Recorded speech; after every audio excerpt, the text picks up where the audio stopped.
మిత్రులందరికీ నమస్కారం. మీ కనిశెట్టి సురేష్ బాబు, ప్రజా రాజకీయ వేదిక కన్వీనర్. ప్రస్తుతం తెలుగుదేశం పార్టీ అధికార పార్టీ కార్యాలయం అయితే అనకాపల్లిలో, గతంలో అనకాపల్లి మున్సిపాలిటీగా ఉన్నప్పటి డంపింగ్ యార్డులో చాలా త్వరితగతిన నిర్మాణ పనులు అయితే జరుగుతున్నాయి. కానీ వాస్తవానికి ఆ డంపింగ్ యార్డు స్థలం ఏదైతే ఉందో ఆ స్థలాన్ని రవి పటాన్ శెట్టి గారు, ఆనాటి జిల్లా కలెక్టర్గా, అనకాపల్లి జిల్లాగా ఏర్పడిన తర్వాత వచ్చినటువంటి మొట్టమొదటి కలెక్టర్ రవీన్ పటాన్ శెట్టి గారు ఆ రోజు ఉన్నటువంటి మా ఏడీజే గారి కృషి నేపథ్యంలో, ఆ రోజు ఉన్నటువంటి Anakapalli bar association president, secretary, సభ్యుల తాలూకా కృషి నేపథ్యంలో, కష్టం నేపథ్యంలో ఆ రోజు రవి పటాన్ శెట్టి గారు ఆ స్థలాన్ని కోర్టుకు కేటాయించారు. ఎందుకు కేటాయించారు అంటే, అనకాపల్లి జిల్లా అయింది, రేపో మాపో జ్యుడిషియరీ బైఫర్కేషన్ కూడా జరుగుతుంది. ఆ రోజు కోర్టు చాలా అవసరం. కోర్టులు ఏర్పాటు చేసుకోవడానికి ఇప్పుడున్న కోర్టుల కంటే రెట్టింపు కోర్టులు వచ్చేటువంటి అవకాశాలు ఉన్నాయి. స్థలం కావాలి, కొత్తగా నిర్మాణాలు చేయాలి, కాబట్టి ఆ డిమాండ్ ఉంది. కాబట్టి అదే కాకుండా గడిచిన 15 ఏళ్ళుగా ఇప్పుడు ఉన్నటువంటి కోర్టులు సుమారు 12 కోర్టులు చిన్న భవనంలో మగ్గిపోతున్నాయి. కక్షిదారులందరూ నానా ప్రయాసలు పడుతున్నారు. వీటన్నిటి నేపథ్యంలో నాటి రవీన్ పటాన్ శెట్టి గారు ఆ స్థలాన్ని న్యాయ సముదాయం గురించి కేటాయిస్తే, ఇప్పుడు మరి ఏ విధంగా అది అధికార పార్టీ కార్యాలయం కింద మారిపోయింది.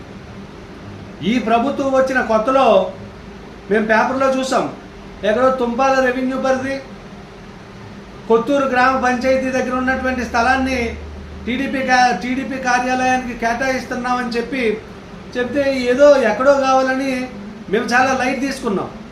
కానీ ఇప్పుడు చూస్తే ఆ డంపింగ్ యార్డు స్థలంలో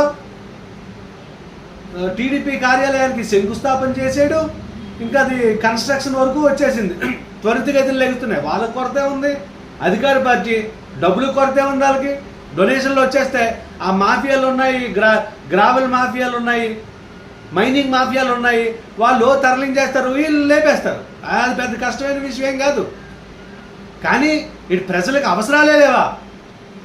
ఒక పార్టీ అధికార పార్టీలో ఉంటే ఎవరో మినిస్టర్ వస్తే మహా అయితే ఒక 100 మంది వెళ్తారు, లేకపోతే ఈగలు తోలుకొని కూర్చుంటారు. అదే అధికారం పోతే దాని కాసి కన్నెత్తి చూసేవాడు కూడా ఉండడు. అటువంటి దానికి ఒక రాజకీయ పార్టీకి స్థలాన్ని కేటాయించేస్తారా? ఒకవైపు అనకాపల్లి జిల్లా కలెక్టర్ ఆఫీస్ అద్దె భవనంలో ఏడుస్తుంది, ఎస్పీ ఆఫీస్ అద్దె భవనంలో ఏడుస్తుంది, మిగిలినటువంటి జిల్లా కార్యాలయాలు అన్నీ కూడా అద్దె భవనాల్లో ఏడుస్తున్నాయి. ప్రజల తాలూకా సొమ్ముని ఆ అద్దుల రూపంలో తగలబెడుతున్నారు. గత 15 ఏళ్ళుగా మా కోర్టుకు సంబంధించి కోర్టుకి ఎంత డబ్బులు, 3 లక్షల రూపాయల పైసలకు నెలకు అద్దె కడుతున్నాం. అక్కడ వాష్రూమ్స్ కూడా లేవు, సౌకర్యాలు లేవు. ఒకడి మీద ఒకడు ఏదో బయటికి చెప్పకూడదు, కానీ అక్కడ కక్షిదారులను చూస్తుంటే జాలేస్తుంది. ఒకరి మీద ఒకరు తోసుకొని ఇంత సందు 4 అడుగులు కూడా ఉండదు. ఆ వరండాలు మగ్గిపోయి పాపం ఉదయం వచ్చిన వాళ్ళు మధ్యాహ్నం వరకు కూడా అక్కడే దేవులాడి వెళ్ళడం అనేది జరుగుతుంది. అరకొర సౌకర్యాలు, పూర్తి స్థాయి సౌకర్యాలే లేవు. ఇవన్నీ పక్కన పెట్టేసి ఒక రాజకీయ పార్టీకి స్థలాన్ని కేటాయిస్తారా? దీనికి జిల్లా కలెక్టర్ ఖచ్చితంగా సమాధానం చెప్పాలి. ఏంటి ప్రయోజనం? మీకు వచ్చినటువంటి ప్రయోజనాలు ఏంటి? ఆ తెలుగుదేశం పార్టీ మీద మీకు ఉన్నటువంటి ఇంట్రెస్ట్ ఏంటి?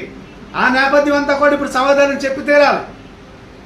ఏ కారణం చేత రాజకీయ పార్టీకి కోర్టుకి ఉన్నటువంటి స్థలాన్ని, కోర్టుకు కేటాయించినటువంటి స్థలాన్ని రద్దు చేసి తెలుగుదేశం పార్టీ కార్యాలయానికి కేటాయించారో ఖచ్చితంగా సమాధానం చెప్పాలి.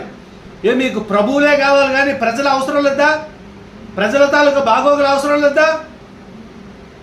ఒక రాజకీయ పార్టీతో చూసుకుంటే ప్రజలకు కలెక్టర్ ఆఫీస్ ముఖ్యం.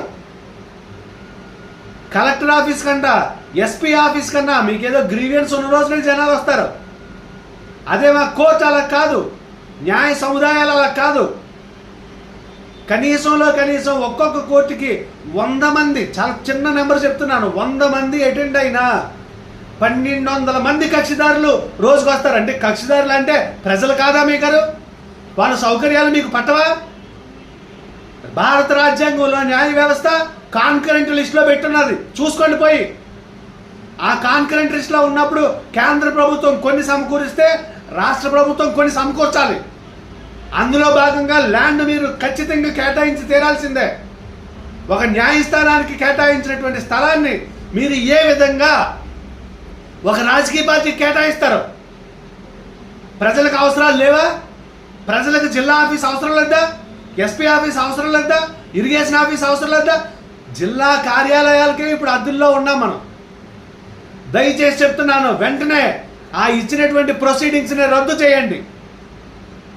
ఇకపోతే కలెక్టర్కి మున్సిపల్ స్థలాన్ని నీకేం ఇంట్రెస్ట్ ఉంది అని అడిగే స్థాయికి మీరు వెళ్ళకూడదని చెప్పి నేను కోరుకుంటున్నాను. ఇప్పటికైనా సరే మీరు ఇచ్చినటువంటి ప్రొసీడింగ్స్ని వెనక్కి తీసుకొని దాన్ని న్యాయస్థానాలకి కేటాయించాల్సిందిగా డిమాండ్ చేస్తున్నాను.